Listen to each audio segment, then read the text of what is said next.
too soon. We'll see what we think about that in moments. First quarter, Saints 3rd and 5, and tough early for Drew. Well, the ball is floating out to that receiver who's trying to get off of press coverage. Doesn't happen. Early turnover for the Saints. Third quarter, Saints 2nd and 13. Saints trailing 14-9, and Breeze able to complete this one to Latavius Murray. It's really great protection by the offensive line, patience by Drew, and then that little floater out to Murray. The Saints finally get into the end zone. They failed a 2-point conversion, but still leading the game 15-14 later in the third. Chiefs 2nd and goal. How about Mahomes to Mecole Hardman? This is just ridiculous. This is so difficult. A right-handed quarterback drifting to his left, the touch of that throw. Hardman able to find that back pylon, drag the foot.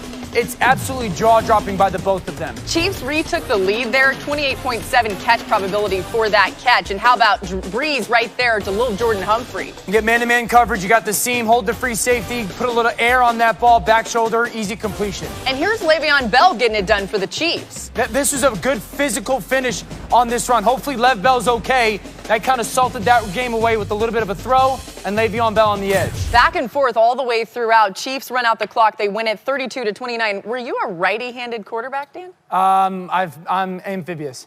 Okay, amphibious. I don't think that's the word for that. My goodness. We're going to move on from that because we'll get back to it. Jesus Christ. All right. Anyway, Marcus, the Saints had a lot going against them coming into the game. What did you learn about New Orleans in that loss? I don't want to gloss over amphibious, but I'm going to leave that alone, Els. Listen, the Saints should be thinking glass half full, right? Like we start 30 for 30s here. What if I told you Drew Brees would be off 4 weeks, you would put Michael Thomas on IR, you would lose Cam Jordan during the game, and you would lose by 3? If I'm the Saints, I take that, right? There's no consolation, moral victories. I know a lot of people like to throw that term around. But the hell it ain't when you're playing against the Kansas City Chiefs. And you also account for the fact that this D-line was able to get after Patrick Mahomes. And this score was, the Chiefs had 14 points going into halftime. Like, if you told everybody about that, the best case scenario, and the Saints were missing their best offensive weapon, and then you talk about the defensive side of the ball that had been impactful up front, losing Cam Jordan down the stretch of that game, some of those plays may have been different in Kansas City trying to seal that thing. I come away with this game fine, especially that Drew is okay.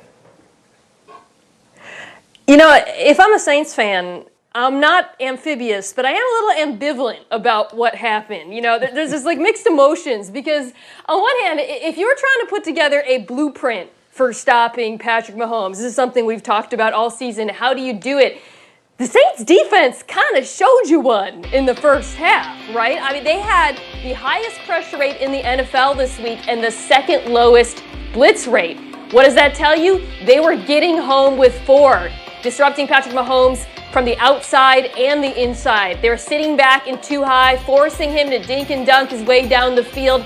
That is pretty much optimal for a defense, and yet it still didn't matter because the offense couldn't do enough. And I think going forward, that would be my concern about this Saints team because this is a Super Bowl caliber defense. I've been saying it all year, guys. This is arguably the best defensive line in the NFL. Notice I didn't say pass rush, defensive line.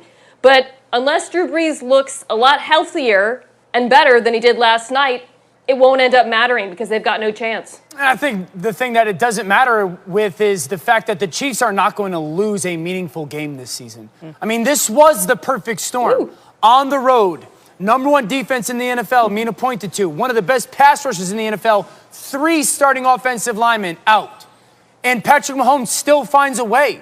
Like Patrick Mahomes, when he needs to play at his absolute best, especially third downs in the second half, plays at his absolute best. The creativity. Everyone was talking about, man, the Chiefs are really struggling in the red zone. Yeah, okay. Keep dreaming. Like the ability to find space by Tyreek Hill. Get those defenders in man coverage to be confused. How about this one to kind of salt the game away? The hesitation by Travis Kelce to free himself open in that flat. Like the design of Andy Reid and Eric Bieniemy matched with the kind of the mental aptitude of the Chiefs. Like it was the perfect storm for them to look mortal, and they didn't. I want to talk about the Saints defense. Guys, leading to this game, again, Patrick Mahomes dealing with all that stuff. They scored 32. Leading into this game, this is what the Saints had given up point total-wise. 21, 16, 3, 9, 13, and 3. Even with all that, they scored 32. When they play well, there's no one in the NFL that will or can beat them. Dan, the word you were looking for, ambidextrous. It's ambidextrous, guys, I know. You said amphibious, I just know, in case somebody it's called missed a that. sense of humor. Try one. I don't think you meant to do that, but it's okay. Ambidextrous. Anyway, let's bring Adam Schefter back in here for some major injury news out of that game, especially at the running back position. What do we know about Clyde Edwards-Helaire? Well, Laura, first of all, not ambidextrous nor amphibious, but as for Clyde Edwards-Helaire, he suffered what is thought to be a high ankle sprain and a hip strain yesterday when he went down. The replays were ugly looking. You saw him go down. You saw the leg split. It looked bad. You saw the pain coming from him. He is not expected to play again during the regular season. I think the Chiefs hope he'll return for the postseason. And oh, by the way, Le'Veon Bell went down. He is fine. Stephon Gilmore went down on a non-contact injury, reached for his quad and his knee. He is not expected to play again this season, especially with the Patriots eliminated from contention for the first time in an awful long time. Obviously, Gilmore will not be back this season. We hope that he gets back for the start of next season. And of course, the Panthers today fired their general manager, Marty Hurney. Amicable parting between the two sides, really in a way that I think both sides saw coming. The Panthers will immediately begin their search for a new general manager. We already have the Jaguars looking for a new GM, the Lions looking for a new GM, the Falcons looking for a new GM, the Texans looking for a new GM. So a lot of GM vacancies right now and a lot of interviews going on as teams seek to fill that position. Particularly interesting with a really fascinating draft coming up as well, all those GM voids. Hey, still to come here on NFL Live after another impressive game against Arizona yesterday. Jalen Hurts looks like he won't be giving up his gig anytime soon. Someone here will tell you why it's not that easy to move on from Carson Wentz.